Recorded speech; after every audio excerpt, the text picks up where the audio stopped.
On this opportunity to accumulate health, we are talking about food that activates the detoxification system and could be used as a regular part of your food routine, what you put in on a daily basis. Essentially to cleanse our body from the toxic onslaughts we are up against. There's just no way around it. So hit that subscribe button, click that little bell if you would like to be notified when there's a new video, because I'll be hanging out in the comments section for about 30 minutes after the video comes on to respond to any comments. And in this case, how are we going to detox better and promote an ongoing detoxification? Because when it comes to detoxification, we're looking not for a 7-day hit. I mean, 7 days would be amazing. 2 days, I just do this thing for 2 days, it makes life better for the next 5 years. That would be cool, but it's not how our body works. It's all happening, interconnected, all times, the human being is. So we're looking for consistent inputs that will keep us ahead of the toxic world, the toxic residue that we all have to reside in. And we want to actually be detoxifying, as in minimizing our body's toxic burden, and not just recycling toxins or enjoying a bunch of so-called detox reactions, right? Symptoms for no health accumulating reason, right? So as always, I refuse to promote the Detox Cleanse, health facade that is promoted widely by so many blogatarians, YouTubers alike, that in the end is just likely making people sicker. So please don't fall for these impressive marketing tactics. Detoxification, it's 24/7, it's 365 days out of the year until the day we pass away. So through small food adjustments like we're going to discuss today, we can build a massive, detoxing, health promoting margin that allows us to, do fine, do great amongst the toxins in this world. So I say this often, but I think it bears repeating. A nourished body can heal, but a malnourished body cannot. You cannot detox if you have a malnourished body.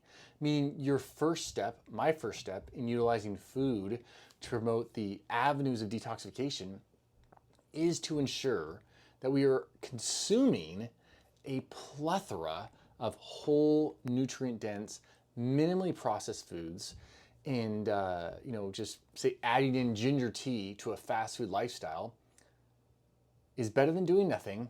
That's true, but it's not going to enable us to overcome the disease onslaught that is the fried vegetable oils, the forever chemicals, loaded, in that greasy paper bag, brown one usually, or a white one in some cases, that you might be walking out of a fast food restaurant with. So nourishment is crucial, because without the sufficient vitamins, the minerals, the fatty acids, the plethora of amino acids, every system in your body will underperform. No matter how many special, food concentrates or bright polyphenol loaded food items we present the body with. This is why a lot of times, like the vegan vegetarian, the true vegan and vegetarian find themselves deficient and lacking detoxification capabilities, even though they're eating all these colorful foods, because they're not nourished in other avenues. So now that we're nourished, let's look at a few particular foods you could bring on board, obviously more consistently if you don't already, to help your body detoxify at just a super high rate. And so the first one I would present is garlic. And I'm mostly speaking of fresh garlic rather than the powder type, as fresh garlic has much higher levels of the enzyme allinase, which activates allin to allicin. And allicin is basically the component of garlic that has been shown to have the antimicrobial, antibacterial, antioxidant, anti-inflammatory effects. And the powdered version just doesn't have it. And same thing with fresh garlic when we talk about the sulfur containing compounds.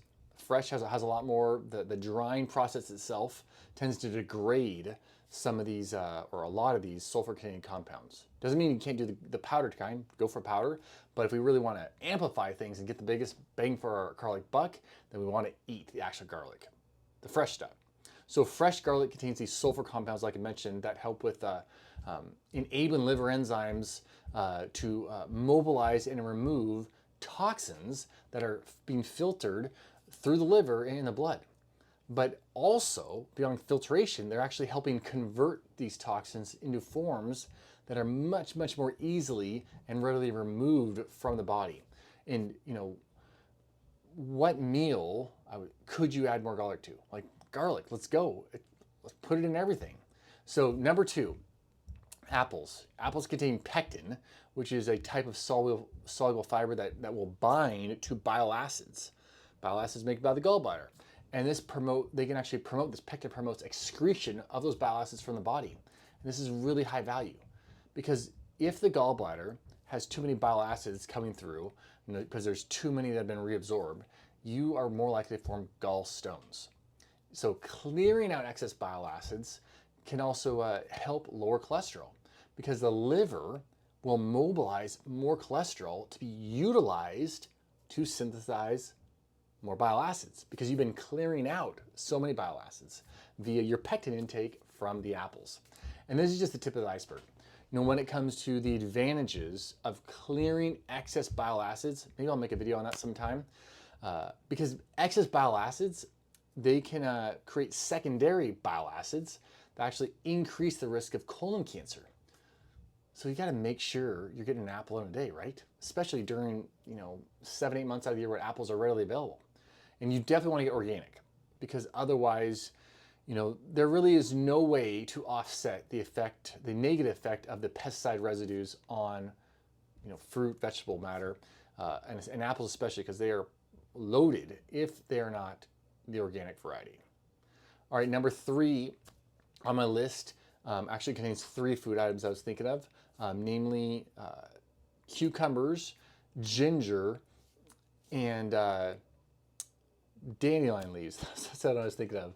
So cucumbers, ginger, and dandelion leaves, these are really high antioxidant foods. They have circulatory effects and just really help clear excess fluid from the body, very hydrating.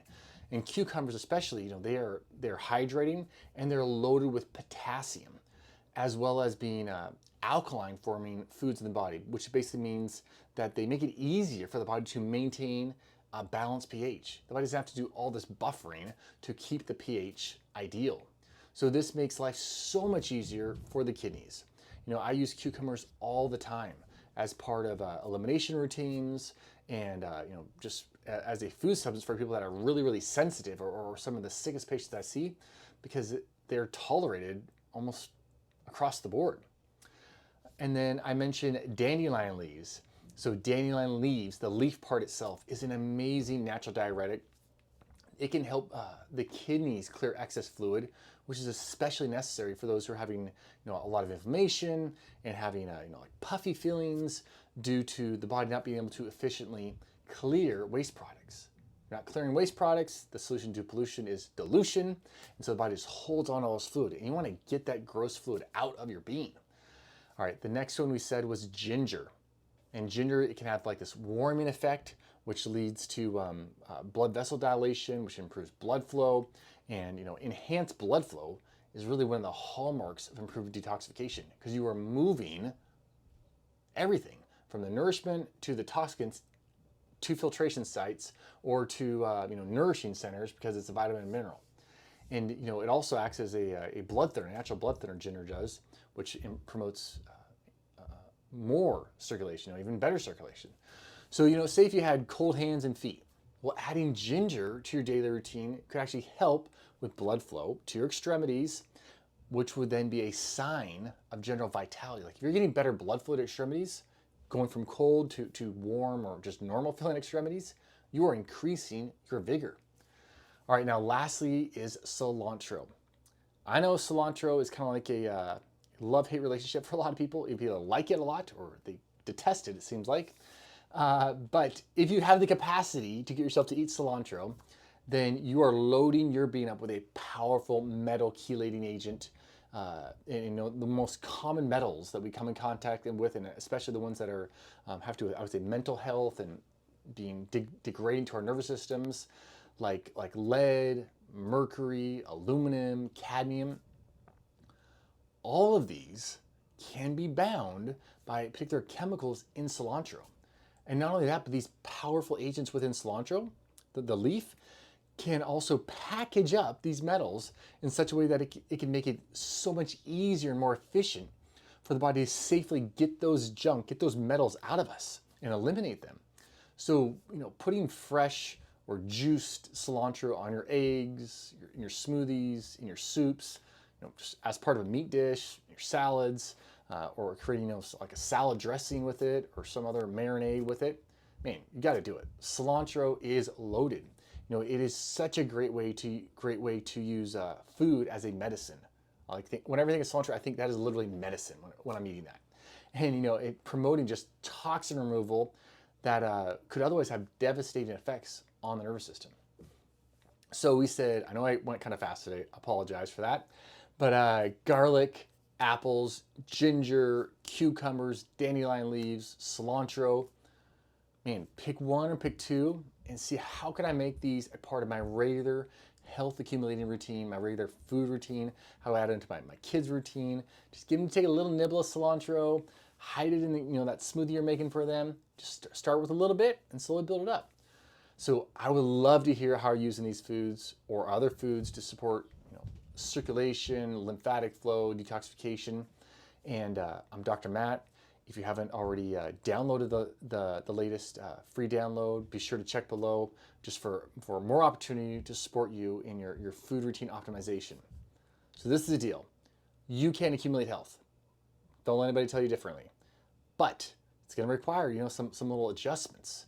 You start with one little adjustment. Next thing you know, you got 15 little adjustments going on, and you're in an entirely different space when it comes to your health. All right, talk to you guys and gals later.